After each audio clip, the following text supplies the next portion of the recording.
Irmãos, vamos abrir as Escrituras no livro de Marcos.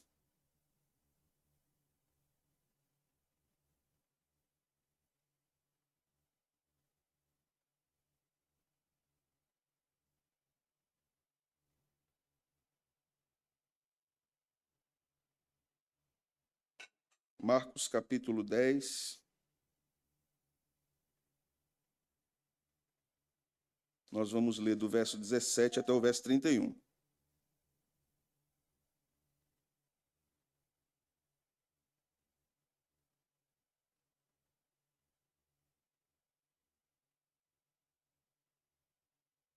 Marcos 10, do 17 ao 31.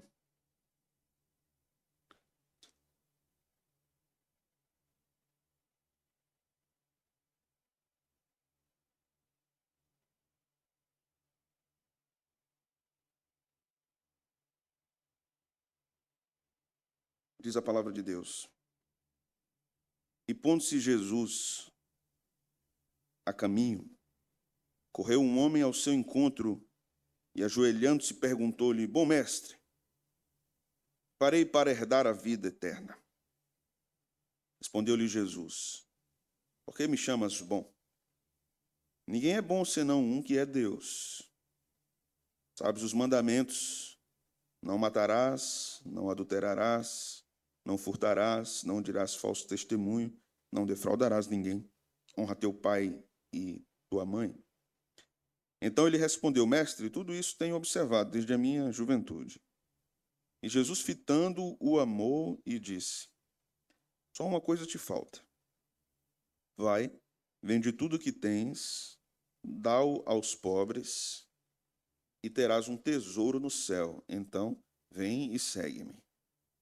Ele, porém, contrariado com esta palavra, retirou-se triste, porque era dono de muitas propriedades. Então Jesus, olhando ao redor, disse aos seus discípulos: Quão dificilmente entrarão no reino de Deus os que têm riquezas. Os discípulos estranharam essas palavras, mas Jesus insistiu em dizer-lhes: Filhos, quão difícil é para os que confiam nas riquezas entrar no reino de Deus.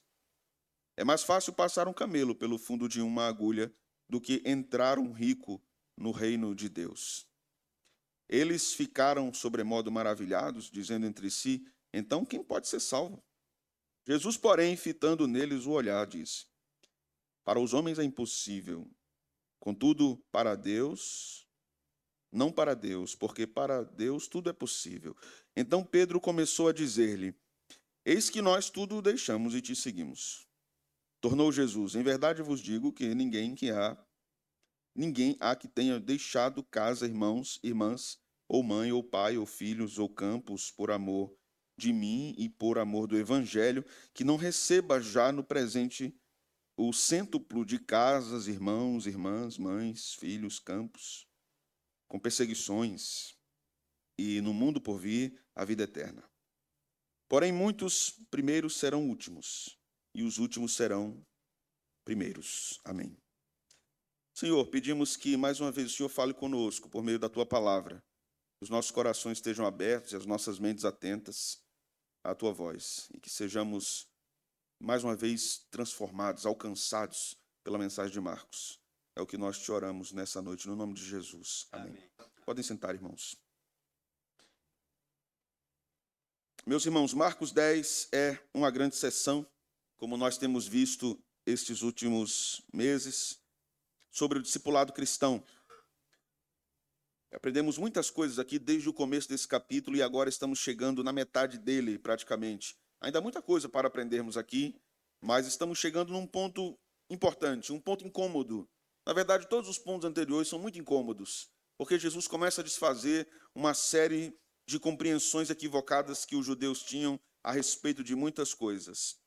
Não é coincidência que Jesus trate sucessivamente de três áreas fundamentais da existência humana, do primeiro versículo do capítulo 10 até onde nós lemos agora, no versículo 31. Só para a gente recapitular e lembrar do que o Senhor estava ensinando anteriormente. Nos versículos 1 a 12, Jesus falou sobre o casamento, sobre o divórcio, e sobre como a Escritura ensina sobre isso, inclusive sobre um novo casamento após o divórcio. Nós tivemos um sermão sobre isso. Do versículo 13 até o versículo 16, Jesus ensina sobre os filhos e como receber o reino de Deus como uma criança. Jesus ensina-nos sobre o papel da criança no meio da igreja, e vimos que Jesus está falando, nesta porção de Marcos 10, do 13 até o 16, está falando de bebezinhos, crianças de colo, assim como o Joãozinho que nós apresentamos há pouco tempo. Jesus está dizendo que essas crianças têm muito valor dentro da igreja e que os discípulos não deveriam impedir as crianças de chegarem até Jesus. Nós estudamos na última ocasião exatamente essa porção e vimos que os discípulos não queriam permitir que os bebês chegassem perto de Jesus. Veja só o que diz o texto no versículo 13. Então lhes trouxeram algumas crianças para que as tocasse, mas os discípulos os repreendiam, ou seja, corrigiam as pessoas, reprovavam, não tragam bebês para o mestre. Por que vocês estão trazendo crianças de colo para o mestre? Há tanta gente querendo falar com ele, tanta gente doente, tantos adultos que precisam de uma palavra de sabedoria, e vocês trazem crianças que nem falam para perto dele. Essa era a intenção. Então o verso 14 diz: Jesus, porém, vendo isto, indignou-se e disse-lhes: deixai vir a mim os pequeninos, não os embaraceis, porque dos tais é o reino de Deus. Em verdade vos digo, quem não receber o reino de Deus como uma criança, de maneira nenhuma entrará nele. Então, tomando-os nos braços, impondo-lhe as mãos, os abençoava. Nós estudamos essa porção com profundidade. Estudamos que o fato de Jesus impor as mãos sobre eles é um fato significativamente importante no Novo Testamento, porque da mesma forma, em outros lugares, Jesus abençoou a igreja. Por exemplo, quando ele foi assunto aos céus, ele impôs as mãos. E orar impondo as mãos, vindo da parte do Senhor, significava comunicação de vida para a vida da igreja. Jesus está dizendo aqui, Marcos está registrando isso, através das ações do Senhor, que os bebês fazem parte da igreja. Essa era a segunda parte, do capítulo que nós estamos estudando. Agora, nos versículos 17 até o 31, Jesus vai nos falar sobre outro ponto tenso: dinheiro, riquezas e posses. Jesus nos falará sobre dinheiro, exatamente isso. Talvez você nunca tenha prestado atenção, mas a Bíblia fala muito de dinheiro, bastante de dinheiro, e corrige nossa visão sobre dinheiro, sobre posses. A Bíblia não defende o que muitos estão defendendo no nosso tempo. A Bíblia não diz que alguém tem que enriquecer oprimindo o outro, também não diz que é proibido enriquecer. Parece que esse texto está dizendo isso, que Jesus está mandando o homem abandonar as suas riquezas e segui-lo. É como se fosse um discurso franciscano do Senhor. Nós vamos ver que não é bem assim. Precisamos entender o que é que Jesus está a fazer aqui. A estrutura do texto, do versículo 1 até o 31, é intencional. Jesus está ensinando que o discipulado não é uma experiência parcial.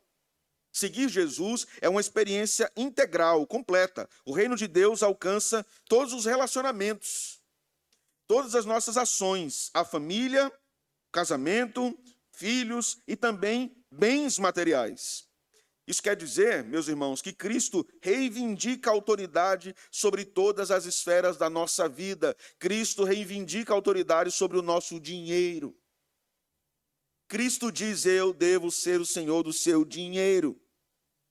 Não apenas da sua casa, não apenas da sua adoração, não apenas do seu casamento, não apenas dos seus filhos, não apenas da criação deles.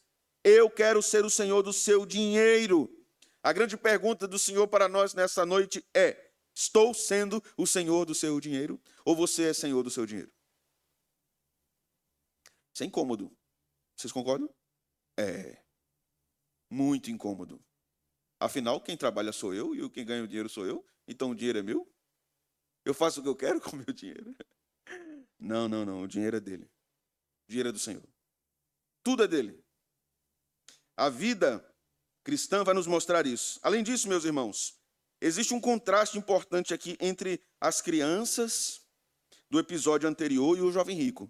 Existe uma relação aqui. Marcos está colocando as histórias num lugar propositalmente estratégico. Vamos entender isso. Primeiro, o jovem rico chega com muitas posses. Não foi assim? E os bebezinhos chegaram com o quê? Nada. E Jesus disse: tem que ser como as crianças. Lembram? Tem que ser como os pequeninos. As crianças aqui são bebezinhos, lembremos disso. As crianças recebem o reino, Jesus diz isso. Dos tais é o reino. O jovem rico afasta-se do reino. Jesus diz, venda tudo e me siga. O que é que ele faz? Olha o que o texto vai nos dizer aqui no versículo de número 22. Ele, porém, contrariado com esta palavra, retirou-se triste, porque era dono de muitas propriedades. Marcos está ensinando que o reino de Deus é recebido por mãos vazias. O reino de Deus é recebido por mãos vazias. Mas vamos por partes aqui. Primeira parte do verso 17 ao 22. Vamos considerar aqui, em primeiro lugar, o entusiasmo desse homem, não é? Aqui, embora a gente chame ele de jovem, mas ele diz, eu cumpro esses mandamentos desde a minha juventude. Talvez ele esteja falando ali do final da sua infância para a adolescência, ou talvez ele já seja um homem maduro e estivesse relacionando-se nessa história com a sua juventude. Marcos diz o seguinte, e pondo-se Jesus a caminho, correu um homem ao seu encontro e, ajoelhando-se, perguntou-lhe, bom mestre, que farei para herdar a vida eterna? Isso aqui já chama nossa atenção, deve chamar nossa atenção. Porque o verbo que aparece aqui para correr é um verbo muito interessante. Por que ele é interessante? Porque na cultura judaica do primeiro século, homens respeitáveis, homens ricos, como era o caso desse, concorda? Na cultura judaica, estes homens não costumavam correr em público. Um dia desse, um grande influencer disse uma coisa muito interessante, que eu disse, mas rapaz, isso vem da cultura judaica. Ele disse assim, homens ricos andam devagar. Postura. Que quem anda apressado é porque é desorganizado. Interessante isso que ele falou. Isso vem da cultura judaica, exatamente aqui, o que nós estamos vendo. Homens de posses naquele período não andavam correndo, como a gente diz aqui no Nordeste, eles não andavam avechados. Eles andavam lentamente, passos firmes, olhando o que estava ao seu redor. A atitude daquele homem demonstra uma urgência, demonstra zelo e interesse genuíno em falar com Jesus. Além de correr, ele faz outra coisa. O que é que ele faz? Ele se ajoelha diante do Senhor. Tudo parece promissor. Ele corre, ele se ajoelha, ele se humilha, né, diante de Jesus. Era um homem de boas condições. E se coloca diante do Senhor numa posição aparentemente humilde. Concordam, irmãos? Tudo demonstrava humildade. Se você estivesse do lado de Jesus, o que é que você pensaria? Rapaz, que homem humilde, eu conheço ele. Ele veio correndo, se ajoelhou. Rapaz, Deus está fazendo uma obra. Pensaríamos isso. Mas existe aqui uma diferença entre interesse religioso e verdadeira conversão. Ele tinha um interesse religioso por Jesus, mas ele desinteressou-se do que Jesus colocou para ele a respeito da verdadeira conversão. E não tem nada a ver com dinheiro, viu? O que Jesus fala para ele não tem nada a ver com dinheiro. O dinheiro é uma ferramenta de confronto que Jesus usa. Veja só. Veja o que ele diz. Bom mestre, que farei para herdar a vida eterna? A pergunta aqui revela o problema daquele homem. Ele une duas ideias incompatíveis: herdar e fazer. Certo? Veja a pergunta dele. Eu quero herdar a vida eterna, então o que é que eu faço? Esse não é um pensamento que entende o que é a graça de Deus. Porque para receber a graça de Deus nós não podemos fazer absolutamente nada, como nós estamos observando no Evangelho de Marcos. Mas ele acredita que existe alguma coisa, alguma obra capaz de produzir a vida eterna. O que é que eu preciso fazer? Diga, Senhor, o que é que eu preciso fazer para herdar a vida eterna? A confiança daquele homem está no seu desempenho. Se há alguma coisa que eu possa fazer, Senhor, me diga porque eu vou fazer. E aí Jesus responde assim: porque você me chama de bom? Porque não há ninguém bom. Bom é Deus. Jesus não está, irmãos, aqui negando a sua divindade. Ele está conduzindo aquele homem a entender o significado do que ele está dizendo. O que é que ele está dizendo? Bom mestre, o que de fazer para herdar a vida eterna? E Jesus diz assim: Deus é bom. Deus é bom. Porque você está me chamando de bom? Vocês estão compreendendo o que Jesus está fazendo? Jesus está dizendo: você está me chamando de Deus? Você está me chamando de Deus, homem? Porque você me chamou de bom mestre. E apenas um que é bom, essencialmente bom, é Deus. Você reconhece que eu sou Deus? Mas aquele homem não entende, ele não compreende o que Jesus está fazendo aqui, está falando para ele ali. Então, Jesus expõe o verdadeiro Deus do coração daquele homem. Veja só, verso 19. Sabes os mandamentos: não matarás, não adulterarás, não furtarás, não dirás falso testemunho, não defraudarás ninguém, honra teu pai e tua mãe. Esses mandamentos estão, vamos lá, escola dominical, na primeira ou na segunda tábua da lei? Na primeira ou na segunda? Segunda. O que é que trata a segunda tábua da lei? Do nosso dever para com quem? Com o próximo. Percebe que Jesus não fala nada do dever dele para com Deus? Jesus não diz assim: não idolatre, não faça outros deuses, não seja idólatra. Jesus diz: você guarda esses mandamentos. E ele, o que é que ele responde? Verso 20: mestre, tudo isso tenho observado desde a minha juventude. Ele era sincero, provavelmente.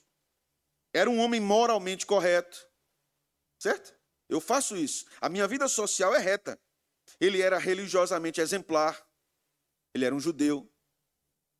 Ele estava num contexto religioso. Mas então, meus irmãos, Marcos registra uma das frases mais impressionantes do Evangelho.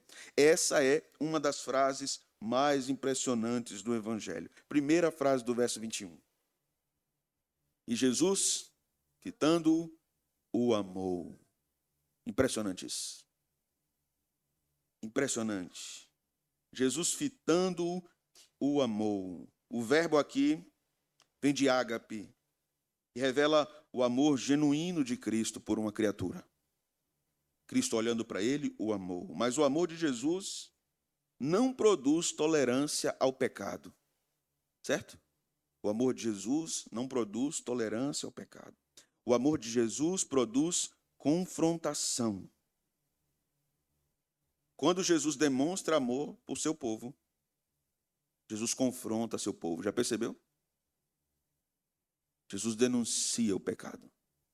Jesus mostra os ídolos do nosso coração. Porque Jesus o ama, Jesus revela seu ídolo. E o que é que Jesus diz? Só uma coisa te falta. O problema não era a ausência de virtudes daquele homem. Era a presença de um falso Deus no seu coração. Ele tinha muitas virtudes, mas ali habitava um ídolo, no mar de virtudes. Como é difícil observarmos um ídolo no nosso coração quando somos muito virtuosos, né? Bom, eu sei me relacionar com as pessoas, eu sou honesto, eu trabalho nesse lugar, eu não mato, nunca matei ninguém, eu não estou no SPC nem no Serasa, eu não tenho nenhuma pendência, não tenho nenhuma dívida, eu não tenho nenhuma intriga com ninguém, eu nunca jurei ninguém de morte. Então, bom, o que é que falta, né? Está tudo certo. Então, o que é que eu posso fazer agora, senhor? Porque, assim, da minha parte, eu acho que eu já fiz quase tudo. Mas se falta alguma coisa, me diga aí para eu fazer, para herdar a vida eterna. Me diga o que é que eu preciso fazer. Jesus, não, uma coisa falta a você. Jesus vai mostrar isso, mas antes de eu chegar lá, algumas aplicações. Primeiro, irmãos, a proximidade com Jesus, como aquele homem teve, de correr até Jesus, de se ajoelhar diante de Jesus, não é a mesma coisa que se submeter a Jesus, certo? Não é. Aproximar-se de Cristo, da sua palavra, da sua igreja, das coisas espirituais, não é a mesma coisa que se submeter a Jesus. Há muitos se aproximando da vida religiosa, se aproximando inclusive da igreja, se aproximando de Jesus, mas não se submetem a Jesus. O jovem rico correu até Cristo, ajoelhou-se diante dele e chamou ele de mestre. Ele possuía uma aparência de piedade que muitos admiraram. Um detalhe: onde estão os discípulos que impediram as crianças de chegar perto de Jesus agora? Eles não impediram o homem de chegar, porque eles sabiam quem era o homem. sabiam a história do homem. Aquele homem não tinha as mãos vazias como as criancinhas tinham as mãos vazias. Eu não estou dizendo que os discípulos foram maliciosos, o ponto não é esse. Mas o que Jesus observa, os homens não podem observar. Meus irmãos, é possível frequentar cultos durante anos, servir em ministérios da igreja, cantar hinos, estudar teologia, conhecer profundamente a linguagem evangélica, sem jamais ter entregado verdadeiramente o coração ao Senhor. Isso é perfeitamente possível. O inferno não será ocupado apenas por ateus declarados. Será ocupado por muitos religiosos que viveram na igreja por longos anos. Haverá pessoas profundamente religiosas que estiveram próximas a Jesus externamente, mas nunca se renderam a Ele internamente. E Jesus dirá: apartai-vos de mim, não vos conheço. Lembra o que Jesus diz naquela passagem? Os homens dizem: Senhor, fizemos isso e aquilo em teu nome. Eu não conheço vocês. A questão não é o quão perto você parece estar de Jesus. A questão fundamental é: Jesus realmente governa a sua vida? Você segue o Mestre? Segue as orientações do Mestre? Segunda coisa, meus irmãos, a maior mentira do coração humano é acreditar que pode oferecer algo a Deus. O que posso fazer para herdar a vida eterna? Essa é a pergunta do homem. Que farei, Senhor?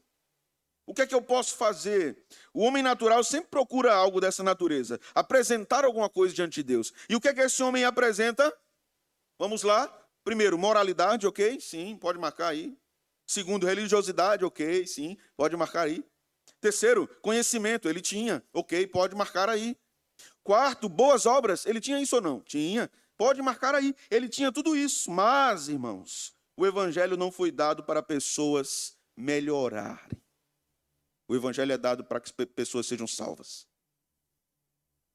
Foi dado para as pessoas espiritualmente mortas, incapazes. Enquanto alguém acreditar que possui algum crédito diante de Deus, jamais compreenderá a profundidade da graça. Jamais. A salvação começa quando toda pretensão de justiça própria do coração é esmagada diante da santidade divina. Quando a gente entende terminantemente que não tem realmente nada de bom aí. Não tem. A coisa é tão complexa que até assim um fiapinho de bondade está todo manchado de pecado, ou não é assim? Vamos lá, exemplos. Você ajudou uma pessoa, ela estava mal, você ajudou. Você ajudou. Você cuidou, você foi lá, você correu, fez alguma coisa. E um dia essa pessoa não retribuiu como você esperava. O que é que você pensa? Eu ajudei esse miserável. Na hora que eu precisei, esse miserável aí, ó, virou as costas para mim. Está vendo? É assim. Você só vale o quanto tem. Tem esse ditado que a gente tem, né? Você só vale o quanto tem. Onde é que está a sua bondade agora? A sua bondade está misturada com egoísmo, com desejo de poder, de reconhecimento e de glória. Nós somos assim. Nós somos assim. Terceiro, irmãos, muitos pecados visíveis, muitos nascem de ídolos invisíveis. Esse rapaz, esse homem, ele não era um idólatra, declarado assim, aberto, adorando os deuses pagãos romanos. Ele não era assim. Este jovem, este homem, não era um adúltero. Ele não era. Ele não era um ladrão. Ele era um homem honesto. Ele não era blasfemo. Ele não era escandaloso. Seu problema era mais profundo do que tudo isso. Ele era um homem socialmente reto. Nós, comumente, nós somos assim, ó. Se a gente tiver um culto de oração e disser assim, irmãos, hoje nós vamos ter uma programação um pouco diferente. Hoje nós vamos ouvir um testemunho de conversão do irmão Roberto Carlos. Estou falando muito de Roberto Carlos esses dias. O irmão Roberto Carlos. E vem o irmão Roberto Carlos, né? Cumprimento os irmãos. Boa noite, irmãos. Graça e paz. Eu quero dizer aos irmãos como foi minha história de conversão. Eu cresci num lar evangélico, Minha mãe sempre leu comigo a Bíblia, me trouxe para a igreja sempre, me ensinou sobre o dia do Senhor. Nós orávamos sempre antes de comer, antes de dormir. Nós fazemos culto doméstico. Foi uma bênção. Frequentei EBFs, EBD. Foi toda a minha vida assim. E aí, eu, na adolescência, aprendi a tocar um instrumento. Eu toquei na igreja muito tempo, toquei 10 anos na igreja. E então, um dia, no meu quarto, lendo a Bíblia, o Senhor falou comigo e me salvou. O que a igreja disse? Depois dessa fala, amém, amém. Aí, vamos lá. Agora, próxima terça-feira, vamos chamar o irmão Carlos Roberto. O irmão Carlos Roberto vai falar da sua conversão. Meus irmãos, com 7 anos de idade eu já fumava crack. Eu fui jogado nas drogas desde criança. Virei traficante. Eu era de um grande grupo de tráfico no Brasil. Virei chefe de uma boca de fumo. Virei o grande comandante do tráfico em todo o Nordeste. E aí um dia, irmãos, eu estava dirigindo o meu carro. E aí, de repente, aconteceu alguma coisa e o meu carro virou. E desceu uma ribanceira. E capotou 88 vezes. E ficou dentro do rio. E eu fiquei preso no meu cinto de segurança e não consegui sair de lá. De repente, eu escutei uma voz me dizendo, eis que te salvo. E alguém me tira do carro. E quando eu saio, não tem ninguém. E aí, eu criei em Jesus como meu Salvador. O que é que uma igreja faz? Aleluia! Deus é maravilhoso. Porque a gente gosta do drama. Porque a gente gosta do drama. A gente gosta da coisa apocalíptica. Não é? Seja sincero, é mais emocionante ler Apocalipse, Atos ou Levítico e Números. A gente gosta de emoção. Não tem emoção. O cara cresceu na igreja, rapaz. O cara nem foi para o mundo. Nem viveu no mundo, nem bebeu, nem usou droga, nem se prostituiu, não fez nada. Que vida sem graça é essa? E aí, de repente, ele disse que se converte. Ele se convenceu, ele já era convertido. Ele nunca saiu nem da igreja. Não teve conversão, não. Ele teve convencimento. Nós pensamos dessa forma.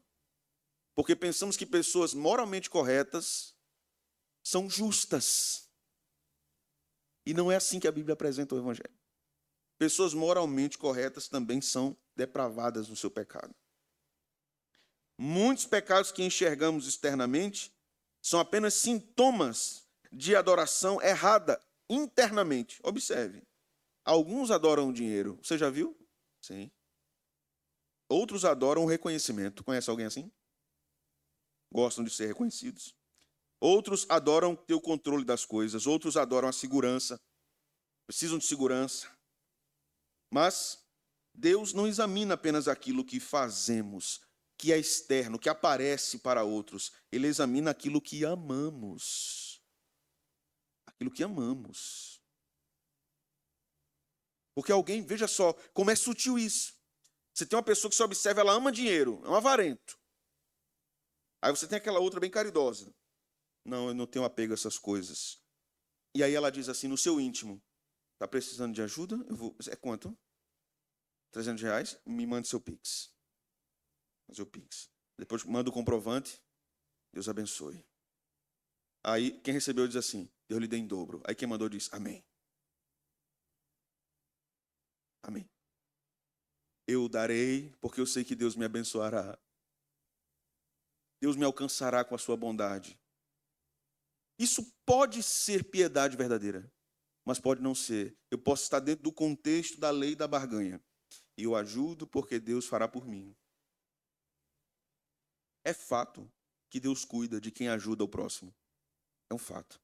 O problema é o que amamos. A Deus ou as coisas. E aquilo que amamos, mais do que Deus, inevitavelmente, transforma-se em um ídolo. Se amamos algo mais do que amamos ao Senhor, será um ídolo para nós. Agora veja o verso 21. Jesus, fitando o amou e disse, só uma coisa te falta, vai e vende tudo que tens e dá aos pobres. E terás um tesouro no céu, então vem e segue-me. Ele, porém, contrariado com esta palavra, retirou-se triste, porque era dono de muitas propriedades. Veja o que Jesus faz aqui, irmãos, isso aqui é radical. Porque Jesus não pediu isso de Cornélio, lembra? Jesus não disse a Cornélio, venda essa casa aí, bonita aí, grande aí, tem um terraço, e me siga. Jesus não disse isso a Salomão. Deus não disse isso a Salomão. Salomão, se tu me amas, abre mão de toda a riqueza que eu te dei e vá me servir como um pai do deserto. Não, Deus não. Deus não pediu isso a Febe, que era uma irmã abastada na igreja primitiva. Serva, dê tudo. Tudo e me siga. Não, Deus não fez isso. Deus não diz a todos os seus servos que são mais abastados, venda tudo se você quer me servir de verdade. Você não vai encontrar isso na Bíblia. Mas aqui Deus disse a esse homem, venda tudo e me siga. Por que Jesus está fazendo isso? Se em outros momentos ele não fez, se não é uma regra geral. Entende, irmãos? Há um motivo, há uma intenção pela qual Jesus está fazendo isso. Jesus não está estabelecendo uma regra universal para todos os cristãos e que todos eles devem abraçar o modelo de pobreza franciscano. Não é isso. O Novo Testamento apresenta diversos discípulos ricos. O Antigo Testamento apresenta reis piedosos, ricos. O problema não era possuir riquezas. O problema era ser possuído pelas riquezas. Vou repetir isso. O problema não é ser rico, o problema é ser possuído pela riqueza. Jesus identifica aqui exatamente onde estava a escravidão daquele homem. Onde estava? Nas posses. Venda tudo e me siga. Eu não posso fazer isso. Senhor, eu não posso. Triste o homem ficou. Onde é que está aquela humildade? Onde é que está o homem ajoelhado? Vender tudo. Não. É muito. Vender tudo que eu tenho. O chamado de Jesus, irmãos, possui uma ordem importante para aquele homem. Veja, observe. Jesus diz assim, vai, vende, dá aos pobres, terás um tesouro no céu, vem, e agora? Segue-me. Esta é a ordem. Veja, o alvo de Jesus não é a pobreza. Qual é o alvo de Jesus? Ele mesmo, siga-me. O alvo de Jesus não é para o homem ficar pobre. O alvo de Jesus é venda, vá, venda, dê aos pobres, então você terá um tesouro. Então você vem e me segue. O alvo de Jesus é Ele mesmo.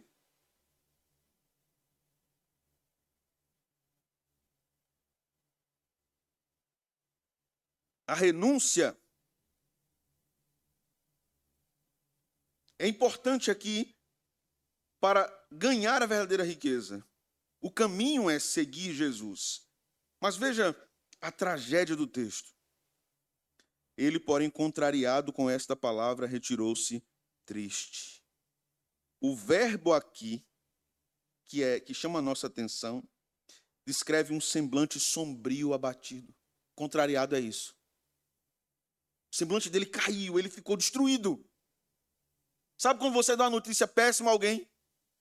E você vê o rosto mudando absurdamente. Aquele jovem, aquele homem ficou tão abalado com o que Jesus disse, que o seu semblante ficou, como diz a palavra no grego, sombrio, abatido. Ele não sai dali furioso. Ele não sai dali dizendo, você conversa, mano?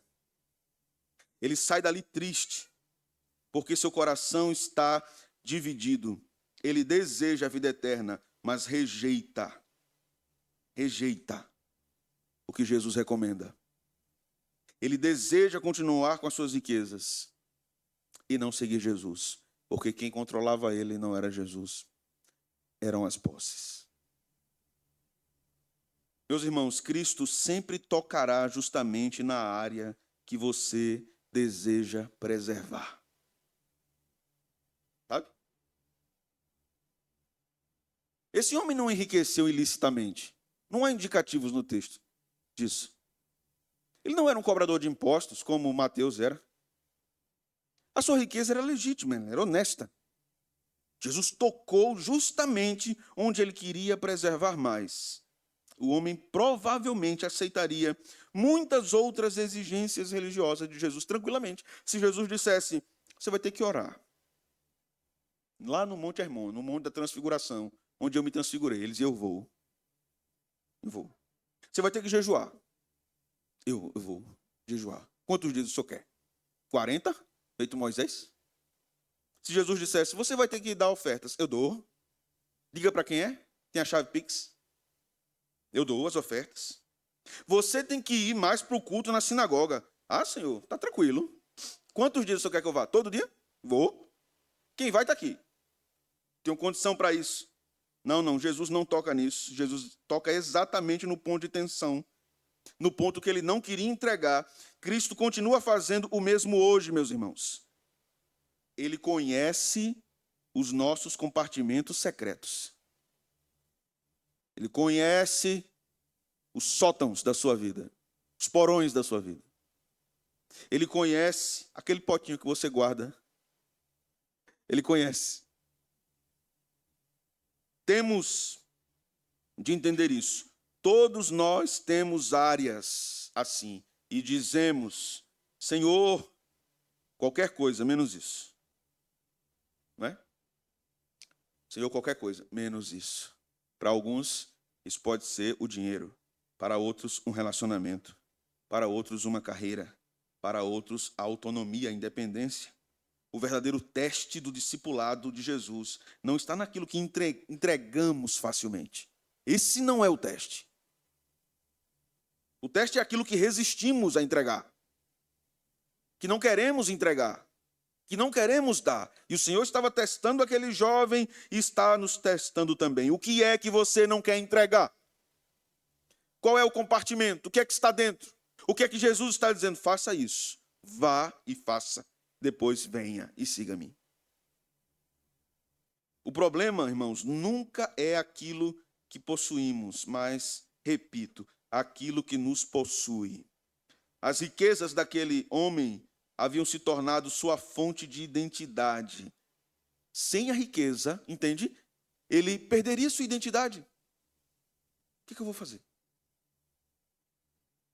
O que eu vou fazer?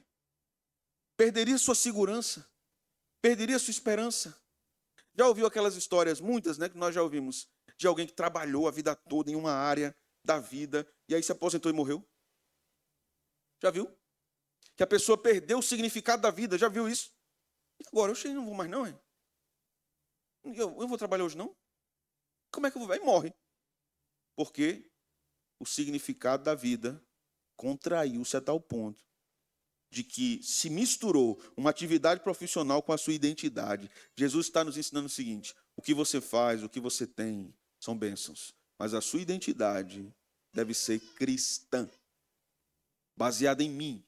Não na atividade ou não do que você tem. Baseada em mim.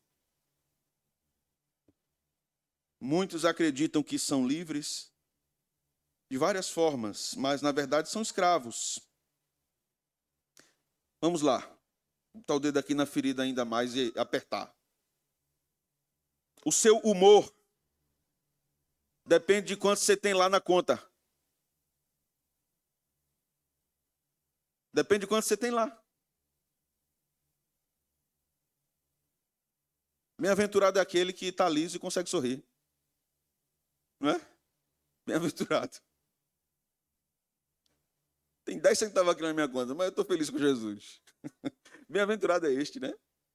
Sua paz depende de algum tipo de estabilidade. Sua alegria depende de algum tipo de patrimônio.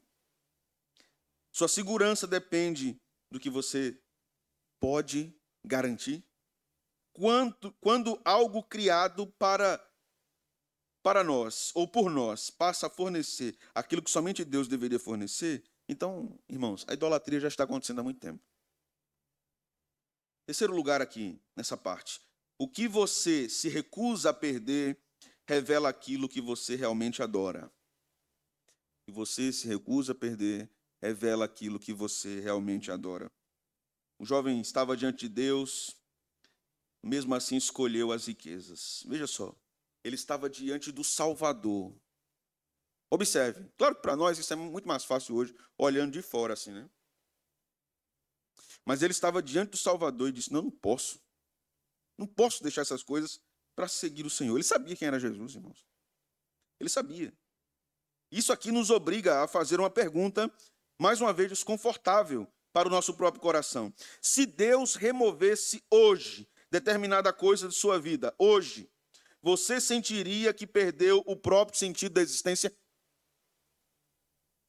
Sim ou não? Se Deus removesse algo de sua vida hoje, importante, você sentiria que foi arrancado de você o próprio sentido da existência? A resposta revela muito sobre o estado do nosso coração. Nossos medos frequentemente revelam nossos ídolos, mais do que nossas palavras revelam nossos ídolos. Vamos caminhar para o último ponto. Verso 23.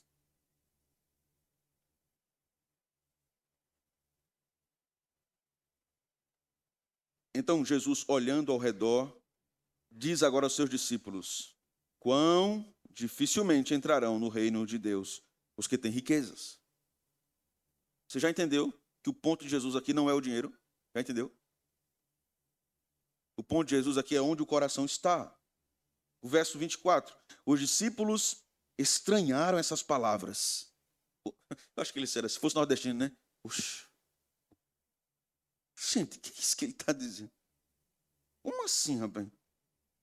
Dificilmente os ricos entrarão no reino. E só vai entrar pobre. Tem que ser pobre para entrar no reino. Eles não iam perder nada, né? Eles já tinham deixado tudo. E Pedro vai falar isso mais abaixo. Então eles estranharam. Jesus repetiu novamente. O verso 25 diz: é mais fácil passar um camelo pelo fundo de uma agulha do que entrar um rico no reino de Deus. Jesus piora a situação, né? Jesus piora, ele exagera aqui, né? Hiperboliza o argumento. O camelo vai passar pelo fundo de uma agulha? Pronto, se não passa assim, a dificuldade é essa. De um camelo passar pelo fundo de uma agulha e de um rico entrar no céu. Essa é a dificuldade. Jesus continua. Veja o 26. Na verdade, eles ficaram sobremodo maravilhados, dizendo entre si: então, quem é que vai ser salvo? Senhor, a bronca é muito difícil. Quem é que vai ser salvo? Lembre do contexto. Estamos falando de um homem que queria fazer algo para herdar a vida eterna. Que queria dar algo. Emitir algum esforço para herdar a vida eterna. E aí Jesus então diz no verso 27. Fitando neles o olhar. Para os homens é impossível. Contudo, para Deus, tudo é possível. Realmente, para os homens alcançarem a salvação, fazer alguma coisa para herdar a vida eterna, é impossível alguém ser salvo. Mas Deus pode fazer um homem pecador salvo. E aí o texto diz assim, verso 28. Chega Pedro aqui, Pedro. Estávamos com saudade de Pedro já. As falas de Pedro são maravilhosas. Fala aí, Pedro. Eis que tudo deixamos e te seguimos. Tornou Jesus. Em verdade vos digo que ninguém há que tenha deixado casa, irmãos, irmãs, mãe, pai, filhos, campos, por amor de mim, por amor do evangelho, e não receba já no presente o cêntuplo de casas, irmãos, irmãs, mães, filhos e campos, com e bênção. Pedro, você quer casa? Vai ter. Muito mais. Você quer irmãos, irmãs? Vai ter muito mais. Quer mães? Vai ter muito mais. Com perseguições, mas vai ter muito mais. Modo Jesus coach. E aí o texto continua.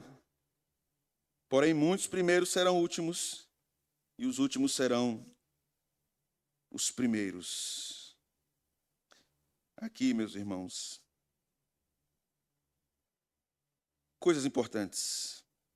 Pedro, quando diz, eis que tudo deixamos e te seguimos, ele está, de fato, tentando compreender o custo da recompensa do discipulado.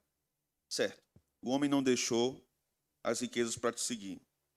Nós deixamos e te seguimos. Ele quis uma recompensa terrena e nós te seguimos. E a gente vai ganhar o quê? Essa é uma pergunta sincera de Pedro. E aí Jesus faz uma promessa. A linguagem de Jesus aqui é pactual. Quem entra no reino recebe uma nova família. Pedro, é isso, Pedro? Quem entra no reino de Deus recebe uma família, Pedro. Recebe uma nova comunidade, Pedro. Recebe uma nova herança, Pedro. Isso é a fé no reino, Pedro. Por isso que Jesus vai dizer, e no mundo por vir, a vida eterna. A maior recompensa não é material, a maior recompensa é o próprio Deus. O discipulado tem custos reais, irmãos, mas Cristo insiste que ninguém sofre perda definitiva por segui-lo. O mundo oferece prazeres temporários. Cristo oferece tesouros eternos. O problema é que frequentemente avaliamos o reino apenas pelas perdas momentâneas e esquecemos das recompensas eternas. Nós queremos algo aqui, assim, fala a verdade, nós somos assim como esse jovem rico. Senhor, eu estou fazendo isso, mas eu vou ganhar o quê? Estou me sacrificando aqui, mas qual é o retorno que eu vou ter disso aqui? Jesus está dizendo, Pedro, João, Maria, Thomas, Iago, Ed, olhe para lá. Deixaram família? Vocês têm família aqui. Pai, mãe, irmão, irmã. Vocês têm pai, irmão, irmã, mãe aqui. Deixaram posse? Vocês têm a vida eterna. Vocês têm a terra da promessa. A igreja deve ser, então, uma demonstração visível da recompensa prometida por Cristo. Quando Jesus promete irmãos, irmãs e mães, ele está descrevendo a comunhão da igreja, a riqueza da comunhão da igreja. Uma igreja saudável será uma igreja crescente em comunhão, senão ela não entendeu ainda o que é o reino. Isso não é apenas um esforço por meio de pregação, de pastoreio, para que a igreja seja mais hospitaleira, mais amorosa. Não é isso. O esforço para ensinar isso à igreja, que ela deve ser crescente em comunhão, é manifestação do evangelho, é o evangelho encarnado. É um povo que entendeu o que é ser igreja, entendeu o que é servir a Cristo, entendeu o que é uma comunidade de fé. Aqui, os abatidos encontram acolhimento. Os feridos aqui são cuidados. Quando a igreja vive essa realidade, ela se torna uma poderosa agência do reino de Deus na terra. Todo ídolo promete aquilo que somente Deus oferece. E é assim, todo ídolo sempre vai prometer o que somente Deus pode garantir. Dinheiro promete o quê? Segurança. Poder promete o quê? Controle. Prazer promete o quê? Satisfação. Prestígio, o que é que promete? Significado para a vida. Mas todas essas promessas terminam aonde? Na sepultura, irmãos. Ninguém saberá quem foi um desembargador daqui a 100 anos. Ninguém saberá quem foi da cadeira número 1 da Academia Brasileira de Letras daqui a 100 anos. O prestígio vai para a sepultura. Somente Cristo oferece uma herança eterna. O jovem rico correu a Jesus, ajoelhou-se, conversou com ele, foi amado por ele, mas saiu sem Jesus. Porque Cristo exigiu o trono do seu coração. E hoje Cristo continua exigindo o trono do seu coração. Essa é uma passagem sobre senhorio. Cristo como Senhor. Sobre quem governa o coração, sobre quem ocupa o lugar supremo dos nossos afetos. O jovem rico ouviu, vem e segue-me. Mas ele não quis. E Jesus diz hoje, vem e segue-me. Eu quero o trono do seu coração.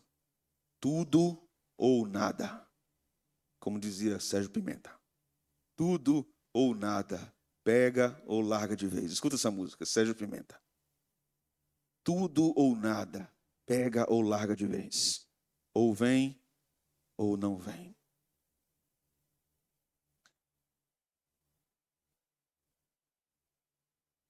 Onde Cristo não reina, algum ídolo reina. E somente quando Cristo se torna nosso maior tesouro, irmãos, descobrimos que nada do que abandonamos por Ele pode ser comparado a Ele. Nada. Você nunca se arrependerá de ter abandonado algo por Jesus. Se você se arrepender, é porque você não entendeu o que fez. e não entendeu quem é Jesus. Que o Senhor nos abençoe. Nesse momento nós iremos também receber irmãos na comunhão da igreja e terei a alegria de batizar 2 irmãos. E eu quero chamá-los aqui na frente.